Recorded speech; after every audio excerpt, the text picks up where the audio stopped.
Hi, friends. It is Friday and it is the conclusion of Ramona Quimby, age 8. So let's go ahead and finish. We only have a few pages, really. Yesterday we read that the family went to dinner, like they talked about doing the other day, and a mysterious stranger paid for their meals. Why? Because they look like a nice family and he missed his children and grandchildren, so he wanted to do something nice.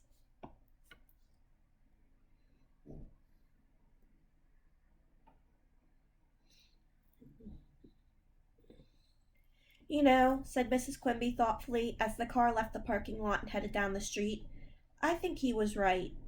We are a nice family. Not all the time, said Ramona, as usual, demanding accuracy.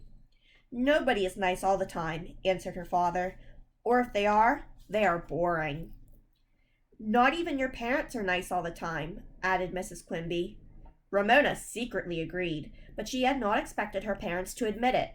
Deep down inside, she felt she herself was nice all the time, but sometimes on the outside, her niceness sort of, well, curdled.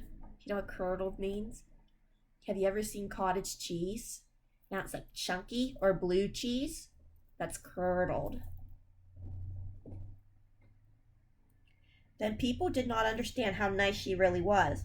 Maybe other people curdled too. We have our ups and downs, said Mrs. Quimby, but we manage to get along and stick together. We are nicer than some families I know, said Beezus. Some families don't even eat dinner together. After a moment, she made a confession. I don't really like sleeping on someone's floor in a sleeping bag. I didn't think you did. Mrs. Quimby reached back and patted Beezus on the knee. That's one reason I said you couldn't go. You didn't want to go, but didn't want to admit it.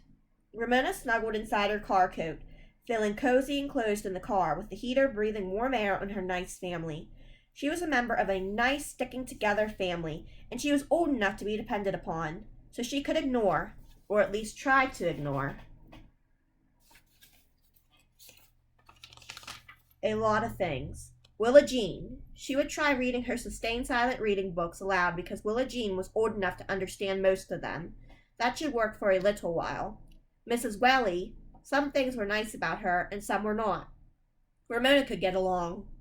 That man paying for our dinner was sort of like a happy ending, remarked Beezus, as the family, snug in their car, drove through the rain in the dark toward Click-Clack Street.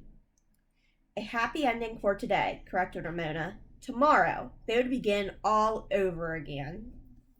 The end. Thank you for reading Ramona Quimby, age 8 with me. And then on Monday, we're going to start our spooky book. So remember, this is spooky. If you do not like spooky, you may not want to follow along with this book, but we'll start a new book in November.